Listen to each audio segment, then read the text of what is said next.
Hey, everybody, we are back for another edition of the West Coast Preps podcast. I know it's that time of year where colds are going around everything else. So we had some stuff where we couldn't record last week, and obviously midterms for a lot of different people. But now, can't believe we're already at week 11 of this football season, the last week of the regular season in the NCS and the CCS. Sac Joaquin section starts its playoffs this weekend. So same in Southern California with the Southern section. Got a lot of fun stuff. First, though, there's some big games this week, a lot of league titles on the line, playoff spots on the line. What are some things you're looking forward to this week, Noah? I think one of the biggest things we're looking forward to is the finalization of a lot of leagues. The Vine Valley Athletic League just got 10 times crazier. I know you were at Casa Grande Petaluma, the Egg Bowl. Always a heated matchup between those two schools, and Casa Grande pulled out a thriller. In the end, it was pandemonium on the field. You've got Vintage, you've got Casa, you've got Petaluma, American Canyon, all those teams competing for that top spot. It just got 10 times more wild after that Egg Bowl, and it's going to get even wilder this week.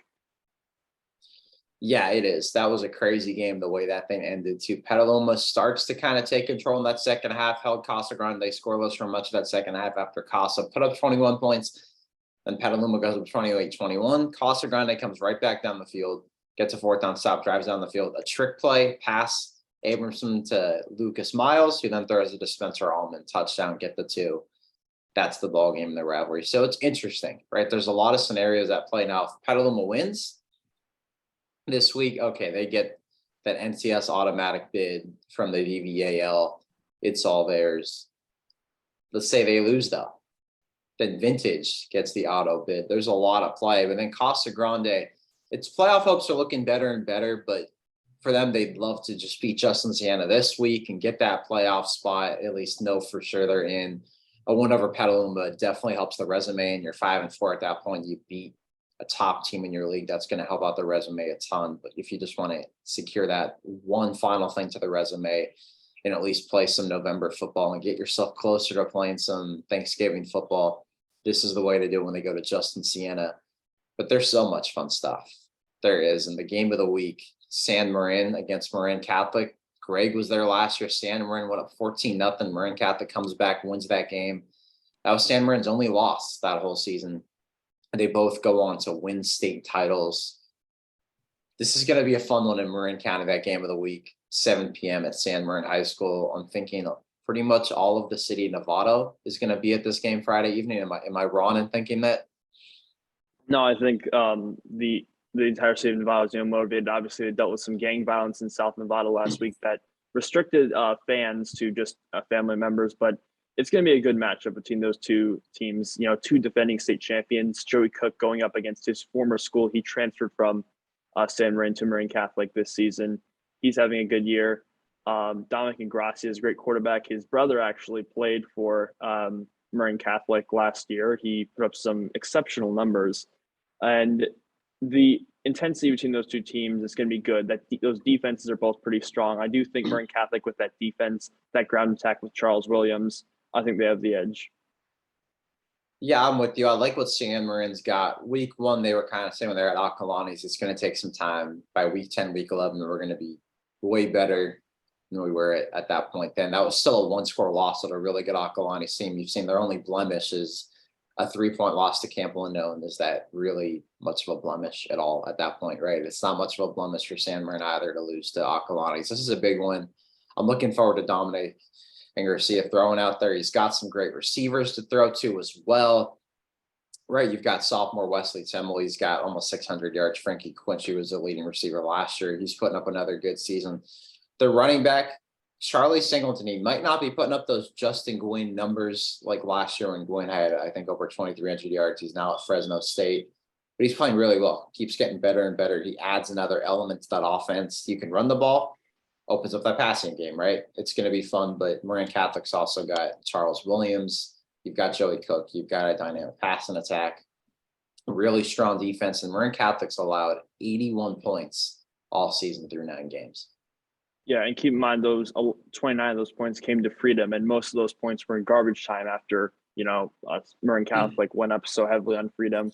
And that Freedom offense definitely has a lot of potential. So it's going to be a good game, but Marin Catholic's defense, they've always had a good defense, combined with that tough offensive attack with Joey Cook, Charles Williams. I think they're going to win this game. Yeah, I'm with you too. I think both teams are going to make postseason runs regardless. Marin Catholic is my favorite, probably a lot of people's favorites, I would imagine. In Division 4, San Marin, D5 looks like the favorite once again out there. So regardless of the result today, I know both of these teams will likely be playing Thanksgiving week and maybe even beyond on having that coveted Thanksgiving practice and all that stuff too. But what are some other games you're looking forward to across the Bay Area this week? Because I know you've got a fun one Friday night we'll get into in a minute, but any others you've got your eyes on, you got circled on your paper? Yes, there is. I did want to go over this because there's been a lot of discussion around it lately. A big East Bay Athletic League matchup, Clayton Valley and De La Salle. We all talked about how De La Salle had that kind of sense of invincibility for so many years.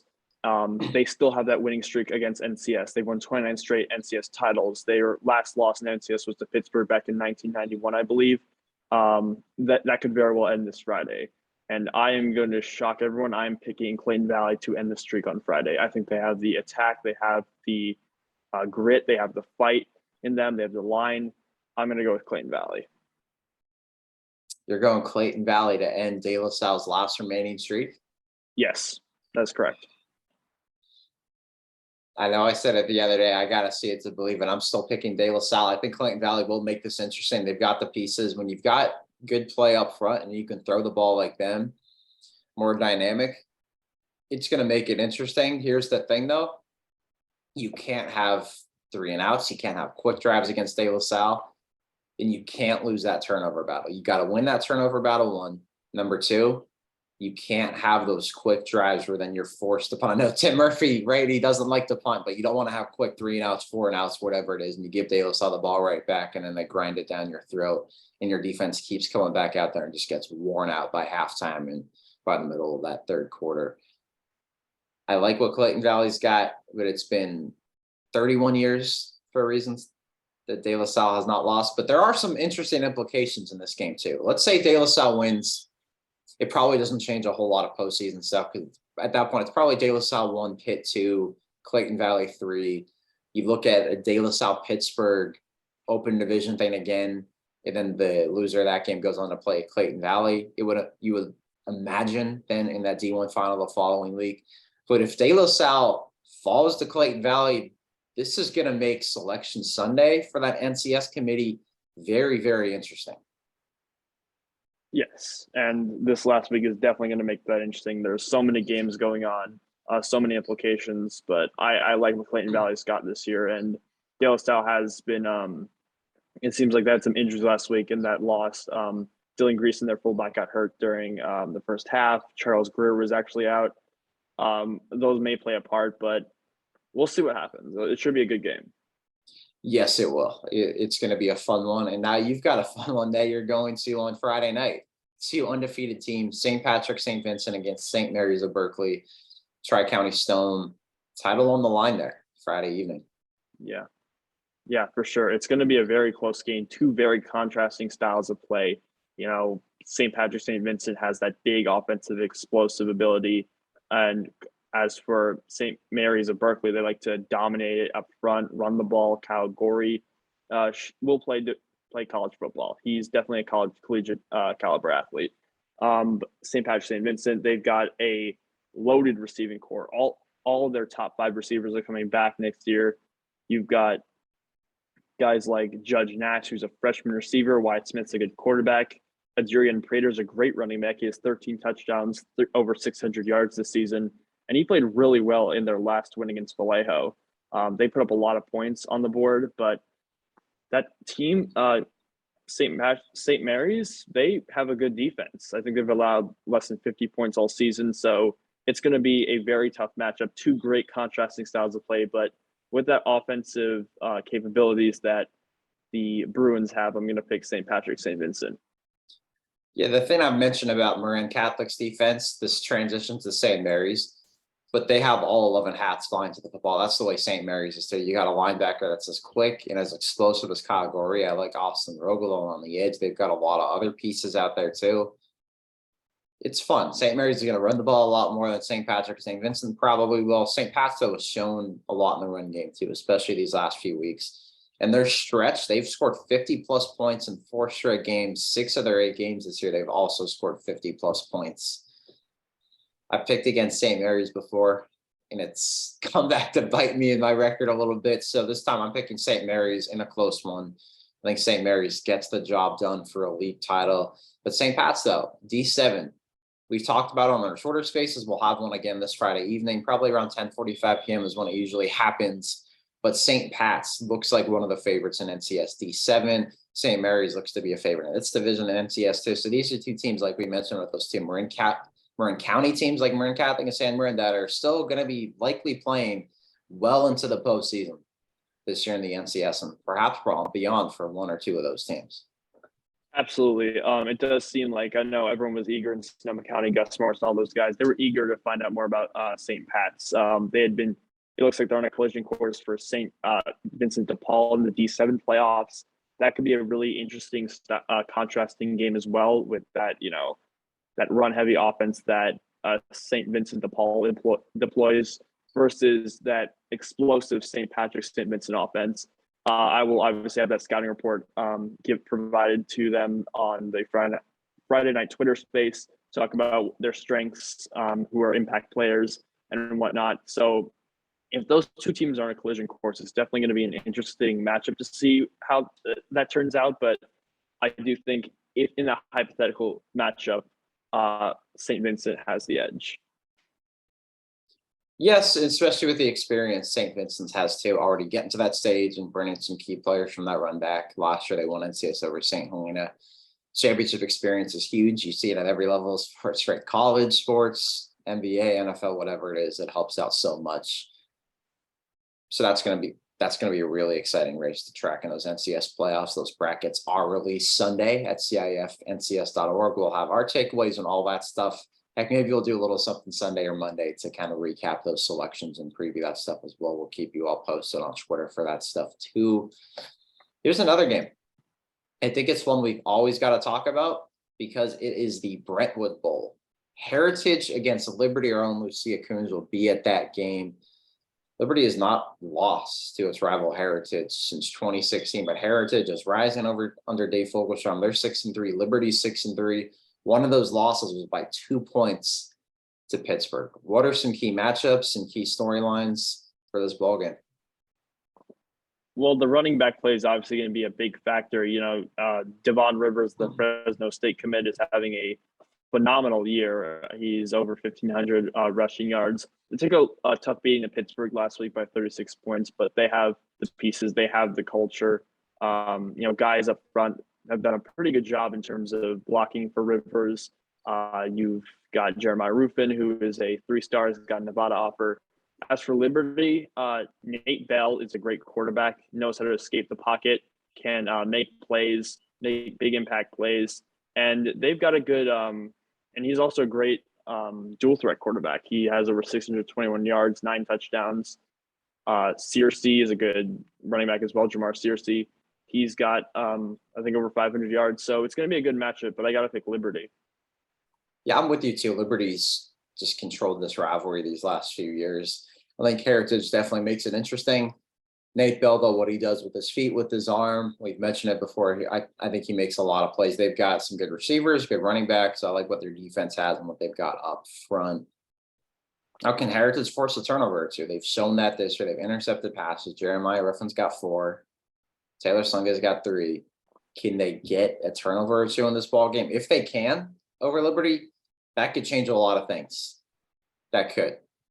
But Nate Bell and Liberty have not shown an ability to turn the ball over a ton and give that ball back to their opponents. I'm taking Liberty in this one. And then let's go into some over-unders for this week too. Let's go back to that De La Salle Clayton Valley game. I know what you've got is Clayton Valley outright against De La Salle, but De La Salle 6.5 point favorite by us against Clayton Valley. You're taking them outright. Yeah. I'm taking De La Salle covers that. I think De La wins this game by 10. They remain the class state of the East Bay NCS at this point and puts them in a good position to win 30 straight NCS titles. Now another one. Wyatt Smith, one of the top passers in Northern California. Does he throw for over 250 passing yards or under 250 passing yards against St. Mary's? I think it seems like they've been going more to the run lately, and that defense, I'm going to put him slightly under at around 240, 245. I could be wrong. He's a great quarterback, but I'm going to go under given that defensive prowess that St. Mary's has and the fact that they've been Adarian Prater is a great running back, and Wyatt Smith can run the ball too. So he may, do some QB draws, read options and whatnot. So I'm going to go under, slightly under. Yeah, I'm with you on that too. I think also the way St. Mary's will kind of run out the clock a little bit with its style, will keep the ball out of his hands. Smith will still have a good day. He's going to run the ball with his feet. He's their number 2 rusher also right now, almost 600 yards on the ground this season. I think he'll be slightly under, but he'll probably, I'm sure he'll surpass 250 all-purpose yards with his arms and his feet. But hitting 250 passing yards against this defense will be tough, especially the way St. Mary's is going to kind of control that clock offensively. Some of that will obviously hinder. Maybe St. Pat's defense gets some quick stops as well, and that changes a lot of this ball game. Another one, Kai Hall, just premier running back. They've got Maria Carrillo, a league title on the line Saturday in Sonoma County. 165 yards. Over for Kai Hall or under? I'm going to go over. Another great season for Kai Hall, and he's definitely a Division I player. So I'm going over. Me too. I'm going over. I would not be shocked if Kai Hall hits 200 yards. He's that good of a running back. He's got offers. I think he probably should have more. Hopefully get some good data and good film again Saturday from this game. And then another one, that game of the week, San Marin against Marin Catholic. Dude, Joey Cook and Dominic and Garcia combined for 475 passing yards. I think they do. It's going to be tough with Ingrassi going up against that Marin Catholic defense, but they've got a lot of great receivers returning from last year who were part of that state championship team, played an integral part. And then Joey Cook has some good receivers, so I'm going to go slightly over. Yeah, I'm with you too. I think they hit the 510-yard mark in this one. Both offenses are going to put up some points, I believe. Putting up points against Marin Catholic's defense isn't easy, but I think San Marin's well equipped. I like the way they've come along. I don't see that 475-yard hurdle being a problem for those two teams to combine through the air. And let's go into Sonoma County for a second before we wrap this up. There's a lot of implications out there too. St. Vincent de Paul, Maria Carrillo's got some interesting implications. Winner of that game gets the league title. If St. Vincent de Paul wins, they're undefeated in the regular season, entering the playoffs. But Windsor against Cardinal Newman, these two rivals playing at Windsor on Friday night. If Windsor wins, they get the outright league title. But if they do not win, that changes a lot of things. Them and Rancho Cotati, there's a complete tie at the top of this league standings in that North Bay Oak League. I do think Windsor is going to win. I know they've had some problems off the field. But they do have Hayden Anderson, one of the top sophomores in Northern California, very underrated. They've got some other guys who can play. Cardinal Newman, Santino Acevedo is a great running back. He's probably the best up there, right? And him and Kai Hall are probably the top two in that section of the Bay Area. I gotta go Windsor though, given what they have. Yeah, me too. I'm picking Windsor in this game.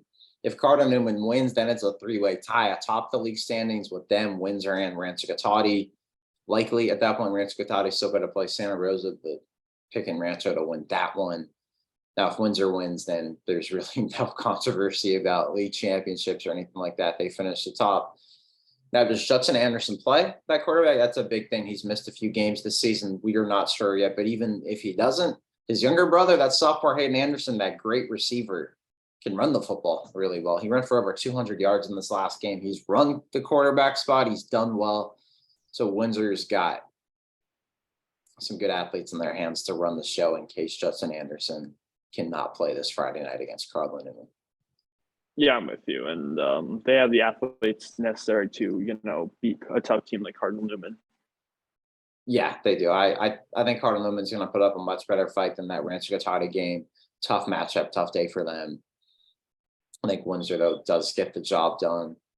Now, before we do finish this up, Noah, you got any other storylines, any other comments you want to say before we wrap this podcast up ahead of this weekend's games? We have Shadow Mountains for space, but I think Jackson Harris might be one of the fastest rising prospects in the entire country. Last month he didn't have any D1 offers after, runs 21 miles per hour against Washington Fremont and has a great game against Mount Eden. He's now got 5 offers. It's unbelievable what's happened in his career, right? A couple weeks ago, he couldn't get an offer. Then Cal Poly offered, Eastern Michigan offered. Since then, last Friday night, Cal and Stanford offered, and then UNLV offered on Saturday morning. So he's got a whole bunch of offers piling in, and heck, there might be more. A guy that's 6'3", 195, runs 21.45 miles an hour. Still very raw. A lot of potential in this game, and the way he makes plays, there might be plenty of more offers on the horizon there. So congrats to him and all these other Bay Area student athletes getting offers, committing, and everything else. But everybody, that wraps up another edition of the West Coast Preps podcast. We've got a lot of big games to cover this weekend. Tonight, Thursday night, we've got Brandon against Pioneer for a league title, Gunderson against Westmont Friday night. There's so many different games we will release on our social media platform on Friday afternoon. But until then, everybody take care, stay safe, and have a great first weekend of November.